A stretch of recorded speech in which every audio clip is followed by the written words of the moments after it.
Dobar dan i dobrodošli u naš web serijal gdje pobliže pojašnjavamo različite izvore financiranja, mogućnosti da se sami informirate ili na bilo koji način saznate više o različitim mogućnostima dodjele bespovratnih sredstava ili drugim načinima za financiranje vaših projektnih ideja.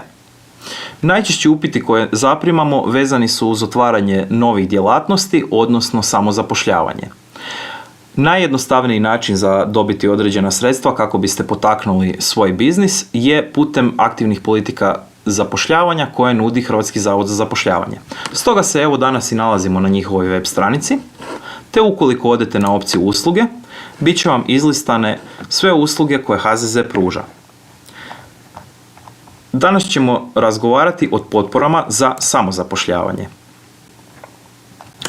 One su namijenjene nezaposlenim osobama koje se odluče pokrenuti vlastiti posao. Međutim, kako biste bili prihvatljivi za ovu mjeru, morate biti evidentirani u evidenciju nezaposlenih osoba koje vodi HZZ. Stoga obratite se svom područnom uredu HZZ-a kako bi, ako već niste, se upisali u njihovu evidenciju. Trajanje mjere je 24 mjeseca, a visina subvencije ovisi o djelatnosti koju planirate otvoriti.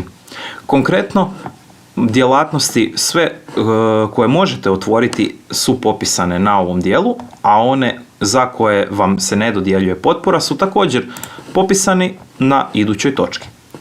Ako vas zanima općenito više o nacionalnoj klasifikaciji djelatnosti, isto možete potražiti putem interneta. Ukoliko ukucate NKD klasifikacija u tražilicu, pojavit će vam se odluka o nacionalnoj klasifikaciji na Narodnim novinama. Ovdje su ispisane sve klasifikacije, odnosno sve djelatnosti po različitim odjeljcima, skupinama, razredima i podrazredima.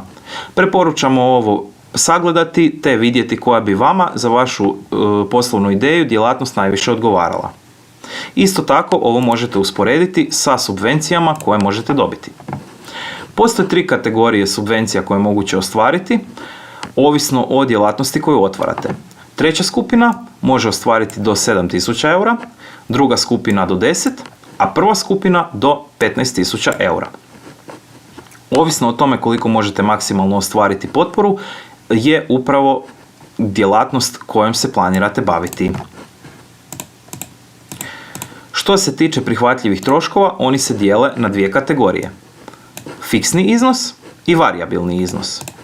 Drugim riječima, fiksni iznos, neovisno o tome koju djelatnost otvarate, dok god je naravno prihvatljiva za subvencioniranje, će vam biti 5.000 eura. A varijabilni iznos predstavlja razliku.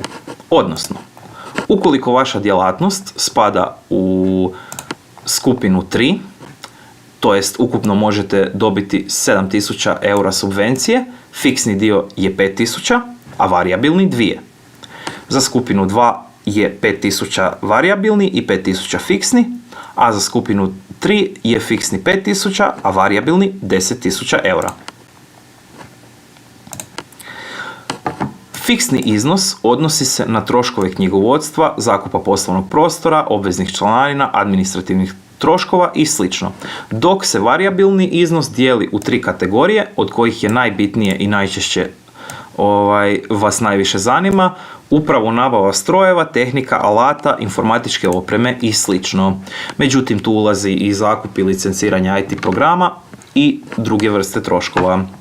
Ovdje su također naznačeni neprihvatljivi troškovi, to jest oni troškovi koji nisu prihvatljivi za financiranje. Zahtjev se obrađuje na temelju određenih kriterija, to jest faktora ocjenjivanja. Postoji nekoliko skupina prema kojoj će HZZ ocijeniti vašu prijavu, to je zahtjev za samozapošljavanjem, a najviše je moguće steći 100 bodova prilikom ocjenjivanja, od kojih je potrebno realizirati 65 bodova. Kategorije za ocjenjivanje su radno iskustvo u djelatnosti u kojoj se osoba želi samozaposliti, drugim riječima u onoj djelatnosti koju planirate otvoriti, obrazovanje ili dodatne edukacije koje ste stekli za tu djelatnost koju planirate otvoriti Je li vam ovo prvi puta da otvarate određenu djelatnost, to jest imate li prethodno poduzetničko iskustvo ili ne? Jeste li sudjelovali na radionicama HZZ-a za samozapošljavanje? Koliko dobro je popunjen vaš poslovni plan koji morate priložiti prilikom prijave? Te je li sadrži ponude, odnosno predračune uz troškovnik? Zbog ovog dijela najviše dobivamo upita, to jest naši klijenti nas mole za suradnju upravo zbog ispunjavanja poslovnog plana te prilaganja ponuda i predračuna. Najjednostavnije rečeno jest da kada osmislite koju djelatnost želite otvoriti, to jest čime se želite baviti, da odredite i popišete što vam konkretno treba. To je stavite na papir sve troškove koje su potrebni za vašu specifičnu djelatnost, a zatim za početak putem interneta potražite određene cijene, ponuđače ili stupite u kontakt sa osobama koje vam mogu ponuditi usluge ili pružiti predračune za ono što biste potraživali u sklopu ove mjere. Dakle, na primjer, ukoliko za vašu djelatnost je potrebno nabava određene mehanizacije ili određenog stroja, potrebno je pronaći određenu stranicu ili dobavljača koji je u mogućnosti vam prodati taj stroj. Te uzmete kao referentno za izradu troškovnika cijenu koju on traži. Što je poslovni plan bolje ispunjen, to je moguće ostvariti veći broj bodova. Indeks razvijenosti jedinice lokalne samouprave odnosi se na lokaciju gdje planirate otvoriti vašu djelatnost. Pojednostavljeno rečeno, što je razvijenija lokacija gdje registrirate svoju djelatnost, to manje bodova dobijete. Odnosno, ukoliko spada u razvijenija područja, nažalost ne možete ostvariti bodove za otvaranje djelatnosti, to jest za potporu za samozapošljavanje. Ukoliko vas zanima gdje se nalazi vaša jedinica lokalne i područne samouprave, to jest koliko je razvijena prema ovom indeksu, isto je također dostupno javno putem interneta. Ponovno u tražilicu ukucate odluka o razvrstavanju jedinice lokalne i područne regionalne samouprave, te odete na Narodne novine. Ovdje je popisana svaka lokacija unutar Republike Hrvatske, prvo po regionalnoj, odnosno po županijama, a zatim po lokalnoj samoupravi, odnosno po gradovima i općinama. Te ovdje možete vrlo jednostavno pronaći naselje, mjesto, grad, općinu u kojoj planirate registrirati svoju djelatnost, to jest tamo gdje će vam biti sjedište firme. Procjena prihoda i troškova, to je također usko vezano uz poslovni plan, odnosno prilikom podnošenja zahtjeva za potporu za samozapošljavanje, HZZ zahtjeva da im razradite koliko planirate zaračunavati vaše usluge, rad ili bilo šta slično što je vezano uz vašu djelatnost, te koliko procjenjujete troškove za održavanje, za obavljanje djelatnosti, koliko će vas koštati plaća, odnosno bilo kakvi rashodi. Zatim, dodatne prednosti i nedostaci poslovnog plana, održivost i konkurentnost. Ovo što je navedeno u zagradi, ukratko zapravo i implicira na to kako je moguće dobiti najviše bodova. Održivost, je li prema vašoj procjeni, to jest poslovnom planu, realno da ćete održati poslovanje, da ćete biti na tržištu još dugi niz godina nakon financiranja? Znači, rekli smo već, mjera traje 2 godine. Ukoliko vaša procjena govori da će, na primjer, vaša tvrtka poslovati svega 3 godine, logično, to nije održivo poslovanje i manje bodova ćete dobiti za ocjenjivanje, to jest za dodjelu potpore. Isto tako i konkurentnost. To ovisi o kvalitetnoj procjeni tržišta, gdje kao savjet vam predlažemo da proučite vaše potencijalne konkurente, tko trenutno na tržištu nudi ono čime se vi želite baviti i na koji način biste se vi razlikovali od njih. Tu je moguće dobiti maksimalno 10 bodova, što znači od 100, to je 10% bodova koje možete ostvariti je upravo vezano uz dobro obrazloženje vaše održivosti i konkurentnosti. Inovativnost projekta. Dakle, ukoliko planirate nešto otvoriti što je postojeće na tržištu, ne morate se sa ovim bodovanjem opterećivati, to jest, nažalost, nećete biti u mogućnosti dobiti ove bodove.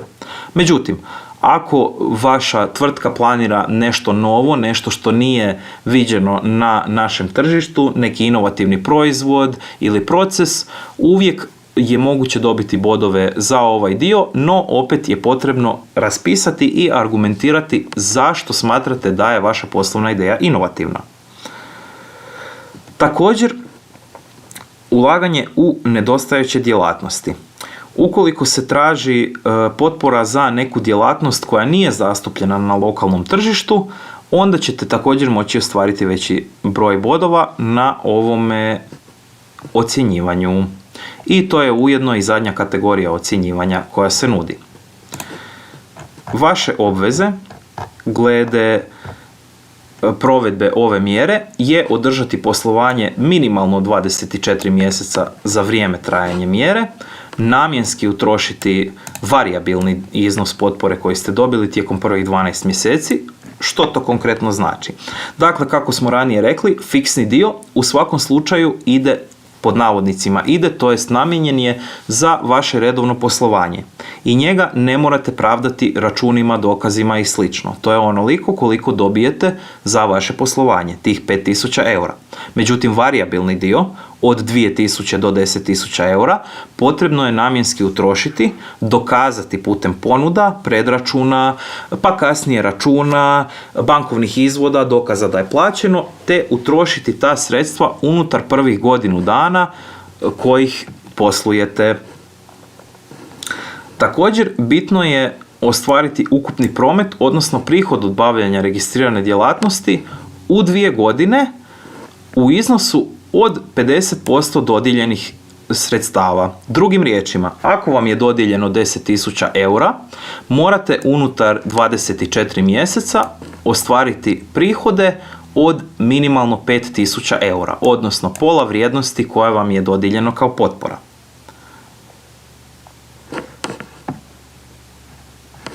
Također, u roku od 30 dana od kako nabavite opremu koju smo ranije spominjali, to jest koja ide iz varijabilnog dijela, morate označiti da je ta oprema nabavljena putem ove mjere, to jest putem potpore za samozapošljavanje, te na nju postaviti, odnosno nalijepiti logo zavoda i logo s oznakama Europske unije. Isto vrijedi za sve nabave pojedinačne vrijednosti 1500 eura. Na primjer, potrebno vam je za poslovanje laptop, recimo da je za grafički dizajn i recimo da košta 2500 eura jer mora imati određene kapacitete, performanse i slično. Za svoj trošak ćete morati otići u tiskaru i zamoliti da vam sukladno ovoj web adresi gdje su dostupne informacije o tim naljepnicama pripreme i tiskaju naljepnicu koju ćete morati postaviti na taj laptop. Od ostalih napomena, naravno sve o čemu razgovaramo možete sami provjeriti na predmetnoj web stranici. Od ostalih napomena ćemo još samo proći dokumentaciju koja vam je bitna za slanje potpore, a koja se odnosi na poslovni plan s troškovnikom i naznakom vrste poslovnog subjekta koji će biti osnovan, odnosno registriran. Tu se vraćamo na one djelatnosti koje smo spominjali. Potvrda o blokadi računa i novčanih sredstava ovršenika ili očevidnik redoslijeda osnova za plaćanje na osobno ime ne starija od 7 dana. Za osobe koje su ranije obavljale djelatnosti putem registrirane obrti ili slobodne djelatnosti, potvrda porezne uprave da su plaćeni svi doprinosi i davanja, a za osobe koje su ranije obavljale djelatnosti putem trgovačkog društva, izvadak iz registra trgovačkog suda. Ono što je još bitno za napomenuti, ukoliko želite detaljnije informacije o svemu navedenom, postoji i PDF dokument u kojem su ove točke jasno raspisane i detaljnije obrađene. I sad za kraj, kako konkretno to funkcionira? Sad smo prošli određene segmente, to jest dijelove potpore što se može dobiti, koliko sredstava je moguće ostvariti, kako će ocjenjivati i slično, ali ono što je isto bitno je gdje možete prijaviti. Zahtjev za potporu za samozapošljavanje, kao i druge potpore, prijavljuje se upravo na ovoj stranici. U desnom kutu, kao što vidite, stoji prijava. Ukoliko odete na gumb predmetni, on će vas poslati na sustav e-građane. Dakle, bitno je za napomenuti, kada se prijavljujete za ovu ili bilo koju drugu potporu, morate se prijaviti putem sustava e-građani, odnosno NIAS verifikacijom. Kada to isto napravite, ponudit će vam se nekoliko opcija, ovisno o tome koju potporu želite. Dakle, isto tako, osim ove prijave, postoje i mogućnost predaje na segmentu Moji zahtjevi, koji ako stisnete vam nudi izbornih svih potpora koje su trenutno otvorene, te možete pojedinačno otići na prijavu i sustav će vas dovesti ponovno na e-građane, gdje će vas tražiti prijavu putem sustava.